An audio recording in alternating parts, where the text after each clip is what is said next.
In this lesson, I want to demonstrate how arguments are handled when they're passed to methods in Java.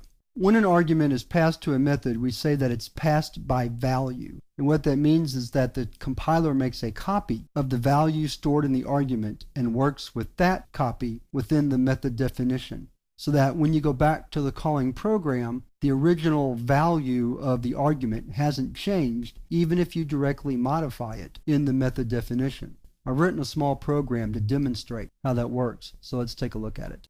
First, look at the square method that I've written. This is a little bit different than the one we wrote to introduce this chapter.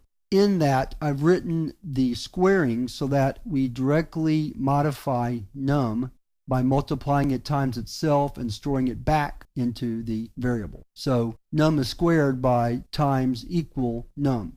Then I write out the value just so we can see what the value of num is inside the method. And then, of course, the last thing that we have to do is return the value back to the calling program. So let's go up and look at the calling program. Up in main, I have a variable number that I've set to 12. Then I square it and write out that value so that we can see what number is when it's squared. And then I display its original value, or the value that number has after the method's been called. So with that in mind, let's take a look at the program itself. Let's run it. So we're going to compile javac cap 10 part 6.java, and then we'll run it. So you see that the first value that's displayed is the value of num in the method square, and it's 144. So that's from this line right here.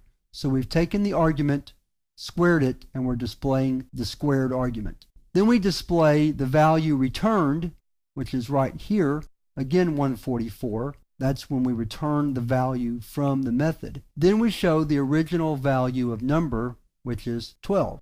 The point being is that even though we passed number to the method where I have highlighted right here, that value, 12, was a copy. So that even though we directly modified it here, when we go back and display it again, it's its original value.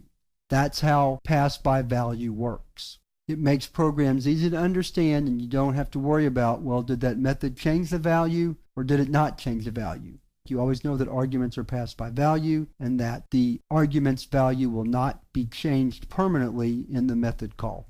Other languages such as C++ do have a different way to do it called pass by reference, where you can actually pass the memory address or a pointer of a variable to a function or method and then modify it directly so that when you go back to the calling program, the value that is being computed in the function is now the value of the argument. But Java doesn't allow that, and by not allowing it, it makes the language a little bit simpler, easier to understand, and less likely to cause confusing errors. So that's how pass by value works, and this is a short lesson, but I just felt like before we left the topic of methods, you needed to understand a little bit about pass by value.